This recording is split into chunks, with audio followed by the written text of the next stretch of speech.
The sun was low over our quiet cul-de-sac, casting a warm amber glow on the white siding of every house on our street. Ours looked like all the others, neatly trimmed hedges, a flag swaying gently from the porch. From the outside, you'd think we were the picture of suburban peace. Inside, though, the silence was always thicker than the walls. I had just gotten home from school. My backpack hit the floor next to the kitchen counter where I'd started making a peanut butter sandwich. I usually kept to myself, head down, chores done, no fuss. I wasn't loud like my stepbrother, or charismatic like my dad when he was in one of his rare good moods. I stayed quiet, because quiet meant survival. The front door slammed. Heels clicked sharply against the hardwood. Rhonda. She didn't say hello. She never did. She just tossed her purse on the couch, shrugged off her blazer like she'd been in a war zone, and locked her eyes on me. "Walk the dog," she snapped. Her voice had that edge, like a whip that didn't leave bruises, just shame. "It's Caleb's turn," I said, soft but firm. "I have a chemistry test tomorrow. I need to study." She didn't like being told no, especially not by me. I was the leftover daughter, the stepchild, the one who came with the package deal after Mom died. She gave me that look, the one that said I wasn't worth arguing with, and took a step forward. Before I knew it, her palm connected with my face. It wasn't hard enough to knock me down, but it didn't need to be.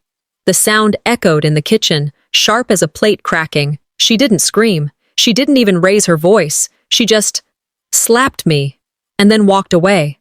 Calmly. Like it meant nothing. I stood there, hand on my cheek, trying to process what had just happened. Nothing. No tears. No words. Just silence. And somehow, that silence cut deeper than the slap. I went upstairs. 15 minutes passed, maybe longer. I stared at the ceiling of my room, my cheeks still red, but it wasn't the sting that stayed with me. It was the hollowness. Why me? Why always me? I wasn't some rebellious kid. I did what I was supposed to. I didn't talk back. I didn't break rules. But maybe that was the problem. Maybe being invisible made it easy for them to forget I was human. In those 15 minutes, I thought about a lot of things. Like how Rhonda never laid a hand on Caleb. Or how my dad hadn't noticed I hadn't smiled in years. Or how this house was full of noise but never any real listening. I remembered what Mom once said before the cancer got her. Silence lets injustice grow. I used to think keeping quiet made me strong. But now I wasn't so sure. Dinner came and went like it always did. Caleb laughed at something stupid on his phone. Rhonda served spaghetti like she hadn't just hit me an hour ago. Dad walked in late, kissed her cheek, and grabbed a plate. Nobody said a word about the slap. No one asked why I didn't eat. No one noticed when I got up early and left the table without a word. But I noticed. I noticed how my dad looked at me and then looked away. I noticed how Caleb kept his head down, probably pretending not to know. And I noticed how Rhonda smiled like she owned the place, like I was just another piece of furniture she could rearrange. That night, I locked my bedroom door for the first time, not because I thought she'd come in, but because I finally realized no one was coming to protect me. I sat at my desk, opened an old notebook I hadn't touched in years, and started writing. I didn't write a diary entry. I wrote the truth. She slapped me. I didn't cry. I didn't scream. But I felt something shift inside me, something quiet but sharp. "I'm not weak," I wrote. "I'm just quiet." And I think she's forgotten that quiet people still feel. I remembered Mom's voice again, warm, tired, full of truth. She used to hum while folding laundry. Used to tell me, "Your silence is your shield, but one day you'll need a sword too." I opened my laptop, typed into Google, "What to do when your stepmom crosses the line." Articles, forums, hotlines, and I realized this didn't have to be normal. This wasn't normal. I wasn't crazy, and I wasn't going to let this be the story I told myself anymore. That night, I didn't just write what happened. I wrote how it made me feel, and for the first time, I felt something close to awake. This wasn't the end of a chapter. It was the beginning. I woke up before the alarm even buzzed, not because I'd slept well, more like I never really slept. My skin still remembered the slap, even if the redness had faded. That sting, It was no longer just physical. It lived somewhere behind my eyes now, in the space between every thought. The house was quiet, too quiet, like it had taken a deep breath and held it, pretending to be something it wasn't. I brushed my teeth and stared at my reflection. Same eyes, but different somehow. There was something colder now in the way I looked back at myself. Less apologetic, more aware. I skipped breakfast. I didn't want to sit across from anyone, pretend I didn't remember. Instead, I took my notebook and went out to the porch where the morning air hadn't yet turned to heat. I flipped past yesterday's pages and started a new list. I titled it, "What I Won't Let Slide Anymore." It wasn't long, but it was honest. No more doing things just to keep people calm. No more smiling through the disrespect, and no more letting anyone pretend I didn't matter. Inside, I heard the clink of silverware. They were up. I stood, notebook in hand, and walked in. The kitchen smelled like butter and coffee. Rhonda was at the stove, flipping eggs, like some wholesome commercial. Dad had the newspaper up, doing his daily impression of a 1950s sitcom dad. Caleb scrolled his phone, earbuds in, bobbing his head to a beat no one else heard. "Good morning, sweetheart," Rhonda said, all honey and sunshine. I stood there for a second too long before replying. "Morning." She slid a plate toward me. Toast, eggs, 2 strips of bacon arranged just so. I didn't sit. Dad didn't look up. Caleb didn't notice anything but his screen. I stared at the food, then at Rhonda. "Funny," I said, "how dogs aren't the only ones trained." She paused, just for a second. Her smile froze, then returned, a little tighter. "You've always had a quirky sense of humor." I nodded. "Yeah, quirky." I didn't touch the plate. At school, everything felt muted. I sat in class, watching the teacher move her mouth, but her words didn't stick. When I got my essay back, a B+, I just stuffed it in my bag without a glance. It could have been an A. It could have been an F. None of it felt like it mattered right now. At lunch, I picked at a soggy sandwich while a group of girls nearby swapped stories about their stepmoms. One called hers a discount Cruella. Another laughed so hard she nearly choked. I didn't laugh. Across the room, another girl sat alone, pale, thin, quiet. We made eye contact briefly. Her eyes said she knew. Not about me specifically, but the shape of what I was feeling. I saw myself in her, or what I could become if I kept fading. No, I wasn't fighting Rhonda to win some petty war. I was fighting for the version of me that still had a voice, that still existed. That evening, Rhonda posted a photo online. Everyone was in it. Dad, Caleb, even the dog. Everyone except me. The caption read, "Family dinner night. So grateful for love and respect in this home." I stared at the photo for a long time. The comments came in fast. "So beautiful." "Y'all are goals." "God bless this family." I didn't reply. I just sat there, phone in hand, letting the hypocrisy seep in. Then I opened a browser tab. Women's shelters, minor rights, hidden camera laws in Texas. My fingers moved fast, bookmarking pages, saving screenshots. I wasn't sure yet what I'd do, but I was sure of one thing. I wasn't going to let her keep painting herself as some saint while I disappeared into the wallpaper. The next morning at school, I asked to see Miss Porter, the counselor. She was in her office sorting through files when I knocked. She looked up. "Everything all right?" I didn't say yes. I just stepped inside.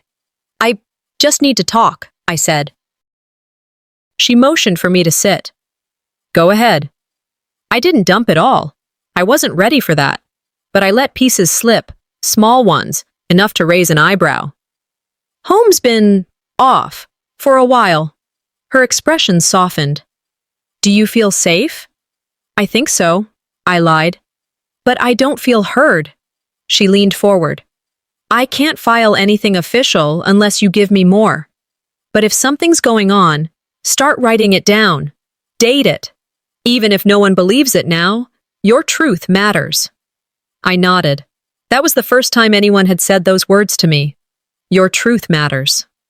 I left her office feeling like I hadn't done much, but also like something had shifted, like a door cracked open, not enough to walk through, but enough to see light.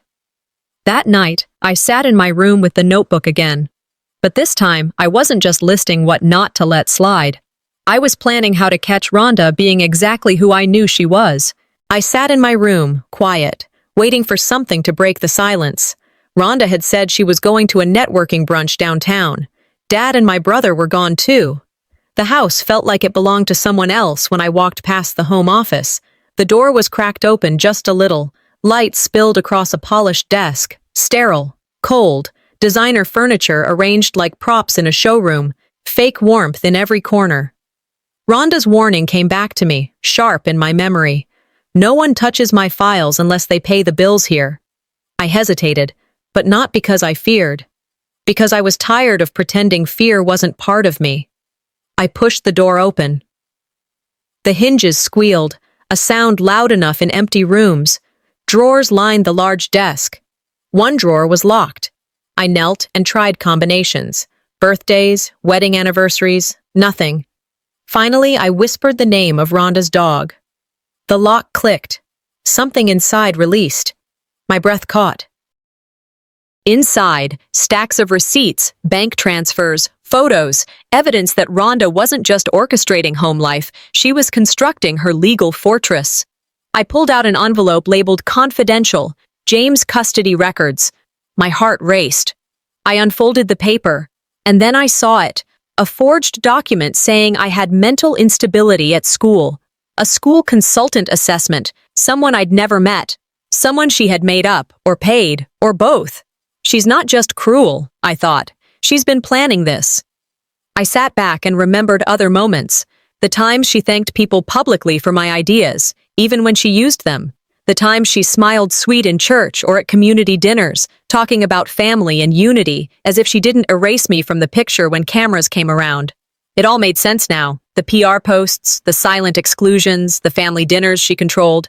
They were layers of deception. My fingers shook. I took out my phone, snapped pictures, metadata included. Receipts with dates, photos with me cropped, emails with drafts of documents I'd never seen. I uploaded them to a cloud folder only I knew. Every bit of proof mattered. If she wanted to build a legal case, I would build mine. Then I heard the garage door. The scent of jasmine outside the window. Panic rose. I shoved everything back into the drawer, locked it. My hands pressed against my chest. Rhonda walked in shortly after, smiling like sunshine after rain. "Brunch got canceled," she said. Her tone was light, rehearsed. "You're awfully quiet today. Everything okay?" she asked. I smiled faintly and nodded. "Yes, just thinking." Inside, my heart thudded, but I kept my face still. She left without asking more. Part of me wanted to scream. Another part, quieter, felt strange relief. I had seen behind the curtain. I knew the game. That night, I opened my old journal. I named my mission, Operation Reverse. I listed every document, every timeline, every ally I could call. I looked through legal forums on guardianship battles, teenage rights, and defamation in Texas. I drafted a short video message. "If anything happens to me, look at Rhonda." I sent it to my school counselor. Just a link, no details. It felt dangerous, necessary. I lay in bed, staring at the ceiling, thinking about what could come next. I wasn't naive. I knew she would push back. Legal pressure, lies, maybe public shaming.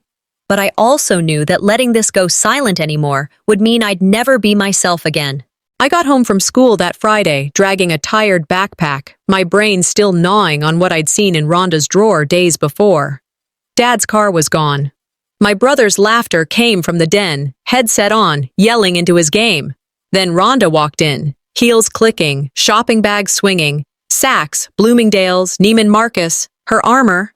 She greeted the house like she was a guest star in her own reality show. "Hey, honey," she called sweetly to my brother. "Oh, I grabbed your favorite crackers." She didn't look at me, not even a blink in my direction, like I was just furniture. "Those bags," I said casually, eyeing the logos, "are those for a client? Or are you treating yourself again?" She paused a beat, laughed, syrupy and fake. "You worry too much. Relax, sweetheart. Enjoy being a kid while you can." The way she stretched out kid made it feel like an insult, but I didn't flinch. I just watched her disappear upstairs, heels tapping up each step like a warning bell. Later that evening, she made a big deal about a community fundraiser. "The whole board will be there," she said, smoothing down her sequined dress. "We'll go as a family." I wore a plain blue dress. Rhonda sparkled like a chandelier. When we walked into the church hall, heads turned. At her. Always her. "Rhonda always looks so perfect, doesn't she?" someone whispered nearby. I heard it. She did too. Our eyes met for half a second. She smiled, then looked right through me and turned away. During her speech, she stood behind the podium glowing with praise. Family means showing up for each other. It means love, sacrifice, truth. It means building trust. The audience clapped like she'd just solved world hunger. But she didn't say my name. Not once. Not even when she talked about her blended, beautiful family. I sat 2 tables back, staring holes into the white linen cloth. That kind of erasure, it doesn't scream. It whispers you out of existence. After the event, she asked me to help carry some thank you cards back to her home office. I followed, still playing nice. She bent to check a bag, and I caught sight of a folder on her desk. Board documents, youth trust. I didn't hesitate. I flipped it open. Inside was a proposal. Legal drafts, signatures pending. It was clear. Rhonda wanted to remove me from any future stake in Dad's estate, in his businesses. All of it. And then, her voice, just outside the room, low but sharp. On the phone. "She's unstable. I'm laying the foundation now, so when we push, it sticks." She didn't know I was listening. Or maybe she didn't care. Either way, I stood frozen, fists clenched. There was a letter inside the folder from Mr. Carter, our family lawyer. It backed her plan, said something about streamlining trust responsibility. Words dressed in business suits, hiding betrayal. I took a photo, tucked it away. Back in my room that night, I stared at the ceiling, hearing my mom's voice in my head again. "Your worth is not in what others speak." I texted Marge. "Do people really think they can make you disappear by smiling and lying?" She replied almost instantly, "Every day." I scrolled through old photos, school awards I earned. She never clapped, vacations, always cropped out. Even at church, I'd become a footnote. I found Dad sitting on the back porch. I asked quietly, "Do you think I deserve a place in what she's building?" He looked away. "It's complicated." Complicated? That's all he had. Not even a lie to cushion it. Just weakness. I went back inside, lit only by the blue light from my phone screen. I pulled up the photo of that youth trust document. This was no longer about me being a stepdaughter. This was war. I opened my voice memo app, started recording. "This is what she's planning. I have the proof." I time-stamped it, saved it, uploaded it. Then I drafted a message to Marge. "If anything happens, start posting the receipts. Because if Rhonda wanted the public story, well, she wasn't the only one with an audience." And then, I heard them. Footsteps. My bedroom door creaked open. Dad stood there, Rhonda behind him, her eyes sharp. She didn't say a word. But I knew. She knew. Dad's voice came through the house just as dusk settled in. "Dinner in 15. That's how Rhonda called us to the trap. I knew already something was off long before I stepped into the dining room. The scent of something rich, wine glasses, roasted chicken, stood in contrast with the ice in Rhonda's smile. She had arranged plates like trophies. Candles flickered, casting dancing shadows on her perfectly set tablecloth. I dropped my backpack by my chair, gulped, hoping against hope she was just being normal. But normal was dead. She talked about mental strain, about how teenagers today get carried away with feelings. House harmony, she called it. Peace at the cost of truth. She didn't look at me. Her eyes skimmed over me like I was air, or a ghost. My voice shook when I finally asked, "Am I sick, or just inconvenient?" I heard Dad clear his throat. Caleb paused mid-bite. Rhonda's hand froze over her fork. It was a warning, really sharp. a shot heard only in hush. It meant, "I'm in control. Don't mess with the story I've written." Dad tried to smooth it. "It's just a family check-in," he said. But I felt him shrink under Rhonda's gaze. I pushed back. I spoke in measured sentences, what I'd seen, what she'd done with my voice, cropping me out of photos, trimming away my role in conversations. I told her about the evidence I was holding, about the documents, the emails, everything she thought was buried. I said, "You're building a case. I'm building one too." She didn't explode. That would have been easy. Instead, her skin tightened. She blinked too slow. Her poker face cracked just long enough for me to see the flash of disbelief. Brother's jaw dropped. Dad stuttered for words. Then silence filled the room, heavy and sharp. Caleb broke it. "Wait, what's going on?" His voice small, but enough to shift the weight. I stood, heart pounding, but no fear. I left the table, legs unsteady, but stride firm. Later, I walked to the mailbox under the growing dusk. It was instinct, something gut deep telling me to check it. Inside, a plain envelope, unmarked, with block letters spelling my name. I held it trembling. My fingers cut open the flap. Inside, a screenshot of a text I sent to Marge. Just a private message, venting. Talking about Rhonda's behavior. I recognized the words. My darkest whispers. How did someone get this? It wasn't just humiliation, it was invasion. The note enclosed had one sentence. "You're not as hidden as you think." I closed my eyes, clutched it close. I faced a choice, retreat or attack. I could pretend none of this mattered. I could tiptoe around Rhonda's rules. But lying low, that's what she expected. That was how she stayed powerful. I wasn't built for that anymore. I called Ms. Porter, left a message. "We need to meet. Urgent." I backed up everything I had, photos, documents, emails, onto a hidden USB. I slipped it inside a notebook I keep under my bed. Quiet storage. Safe. Marge texted back fast. "Be careful," I typed to her. "If they're watching me, I'll watch them too." Tonight, I drafted a letter to the school board counselor, one that laid out all the patterns. The erasures, the cultivations, the painting of my truth as chaos. I wasn't asking for belief. I was demanding witness. I wanted them to see somebody outside my house. Then I sat in my dark room, phone screen dim. The pink leash echo anchor hanging on my wall caught light from the street lamp outside. It was a remnant of what Rhonda threw at me, a symbol. That night it felt like mine again, not belonging to her. My throat dry, I shut everything off. But before I did, I saw that email notification pop up. "You've been flagged for behavioral review by administration." My breath caught. Fear flared. But deeper down, something steadied. I know she's coming. I know everything I've done is watched now. But I also know I'm done being quiet. I dropped my backpack by the front door, heart still hammering from another day of pretending. I wasn't expecting anything. That was the lie I kept telling myself. I stepped toward the mailbox, not quite believing what I'd already pieced together. When I saw that envelope with my name scrawled, no return address, I knew everything had escalated. Inside was a screenshot, one of my messages to Marge, about Rhonda's manipulations. The private words, the anger, the longing. It was all exposed. I pressed the paper against my chest.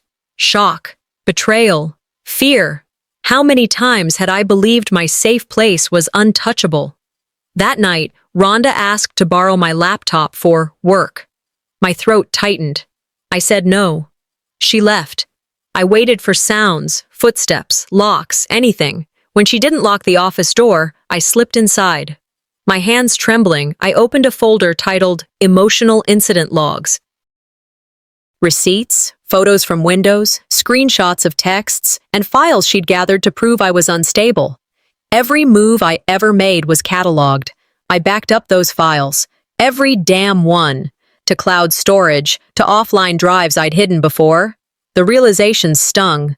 Nothing was private anymore. Rhonda wasn't just pushing boundaries, she was building a case. I stood amid the files, cold and quiet, deciding this was no longer tolerable. The next day, I carried the evidence with me to Mrs. Porter's office. My palms sweaty, I laid out screenshots, texts, the logging folder. Her face softened when I spoke. She asked about safety. I admitted I didn't feel it. Her words were cautious, but they offered something I hadn't had: validation. She mentioned rights, minors protected by law, defamation, guardianship issues. I spelled out my timeline. When things started to erode, the exclusions, the censored presence, the documents, the social media posts, I felt sick and relieved all at once. She advised me to consider legal advocates. I nodded. I thought about how I'd grown quieter so others could feel safe, but safe never felt fair.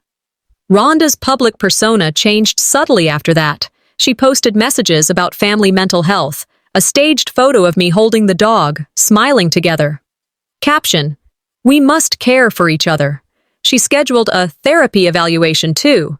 Like concern, like love, but I knew better than to buy that act. It was a trap. I refused to participate. Rumors started. "Is everything okay with her?" Someone whispered in class. Friends asked gentle questions. I kept silent, didn't confirm, didn't deny, let the question hang. I was no longer a subject of pity. I was a witness to my own truth. That night, I sat at my desk, lit only by the glow of my laptop. I gathered every proof: photos, messages, documents, mental notes saved in folders. I recorded a video. If anything happens to me, watch these. I saved it to a hidden drive, sent pieces to Marge and Mrs. Porter. I packed documents into a notebook, slipped it under my bed. I was laying out my defense. Then the email pinged. "Rhonda accessed your email profile." My breath caught. Betrayal became real. The violation wasn't just psychological anymore. It was operational. Someone was inside my life. I stared at the ceiling. A sickness in my gut. But also something else. Resolve. I would not be erased. I would not be gaslit into silence. Not anymore. After dinner, I stayed at the kitchen table longer than usual, trying to focus on homework but hearing conversation drifting in from the living room. I was supposed to be grading algebra problems, but my mind was back with the folder and the documents. My hands felt heavy. Then, Lorena Rivera's voice cut through the quiet. I froze. Lorena was Mom's ex, the one who disappeared after Mom died. I didn't expect her to show up at all. She opened the study door hesitantly, holding rolled blueprints and a stack of worn legal papers. I remembered seeing her at Mom's funeral, just one chair away. She set the papers on the desk. "I think you should have this," she said. Unfolded was a series of Mom's original designs, signed, sketched, never used, no Belle name anywhere. My throat tightened. Anger and grief tangled. Belle took credit for a renovation project that had been my mother's idea first. I traced Mom's name in graphite and ink. Belle's initials were absent. It wasn't oversight, it was theft. Then came the event. Community hall packed, lights bright, faces polite, cameras flashing. Belle walked up to the podium wearing her mask, confident, radiant. She began speaking about legacy of family unity, borrowing lines I recognized from Mom's designs, dreams she once sketched in a dusty studio. She spoke of my daughter's creativity, but didn't look at me. I stood, interrupted. Actually, those sketches were mine, not hers. The room fell silent. I heard gasps. The band of applause died midway. Belle's face shifted, color draining. Dad froze, hands tightening on his chair arms. The audience murmured, cameras lifted. She rushed, called for her lawyer, fumbled with a contract. I saw it. A paragraph once stating, joint creative ownership. It was gone. I pulled up my phone, revealed the drafts that had both our names. The lawyer's lips moved without forming words. Rhonda's mask cracked in slow motion. People around me reached for their phones. Some looked horrified, some unsure. News spread. My phone buzzed nonstop. Social media threads comparing Mom's sketches side by side with Belle's renovations. Neighbors whispered at church. She drew that? I always thought there was something off. For the first time, I felt seen. You know, really seen. Rhonda's supporters went quiet. Old friends avoided eye contact. Someone sent me a message. We saw you. We believe you. I didn't reply yet. I just held on to that. That night, alone in my room, I picked up my phone. I typed, "One more public lie. I go legal. I want recognition, not apologies." My voice in my head steady. I gathered files, printed them. Legal advice I'd saved, backups and drafts. I stared at the pink leash echo anchor in my closet, once meant to diminish me, now symbol of my refusal. Then I heard voices down the hallway, Belle speaking quietly with someone. "If she goes forward, everything done behind doors comes out." My heart pounded. They know. But I'm ready. I woke up slow, chest tight, knew today was different. I checked the cloud folder first thing. Sketches, voice memos, drafts, photo evidence, everything in place. Backups saved, USB packed. I texted Marge. Today's the day. I looked at the pink leash in my closet, past nights of shame echoing in its braided threads. Today, it would stand witness. I dressed simply, no jewelry, no flair. Whatever I had to say needed to pierce the noise, not hide behind style. The hall was crowded by late afternoon. The event sign said, "Heritage Collection, Unveiling." Rhonda stood shining, her team fine-tuning every detail. Cameras, church folks, neighbors I barely knew, all gathered. I stood against the wall, phone in hand, recording. Lights flared.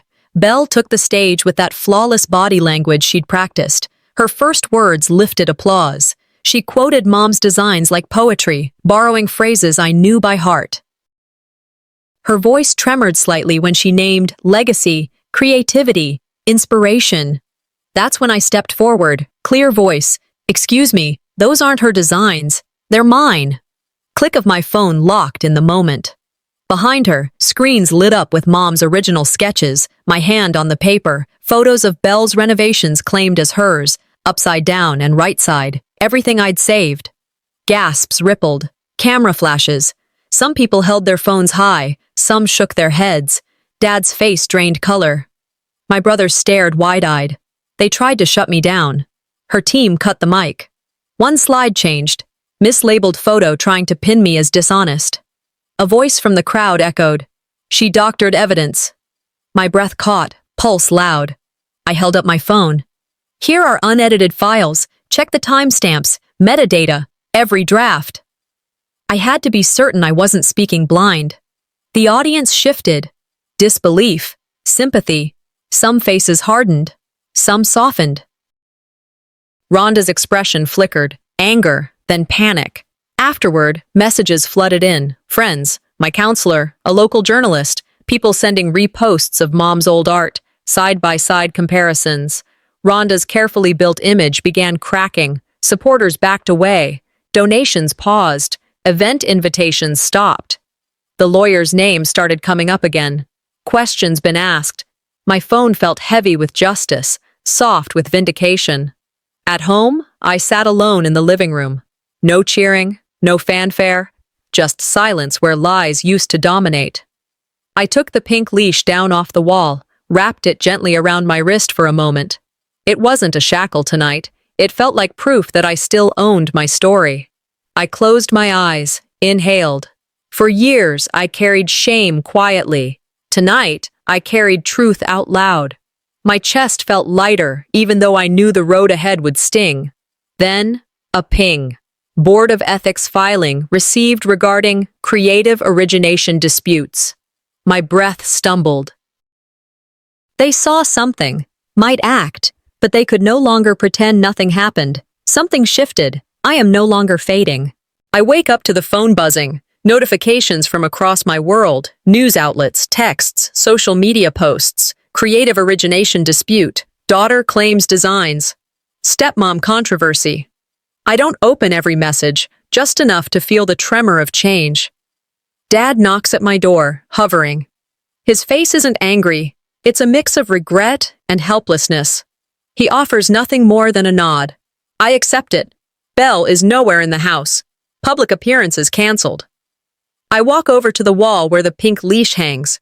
That thing was once a symbol of control. Now it feels like victory in quiet form. The courthouse is alive when I arrive, reporters snapping photos. The media glare feels familiar, invasive, and also necessary. I clutch my portfolio, sketches, contracts, voice memos. My lawyer walks with me to the bench. Belle enters behind her attorney, composed, but I see her fingers tremble on the papers she carries. The judge calls us forward.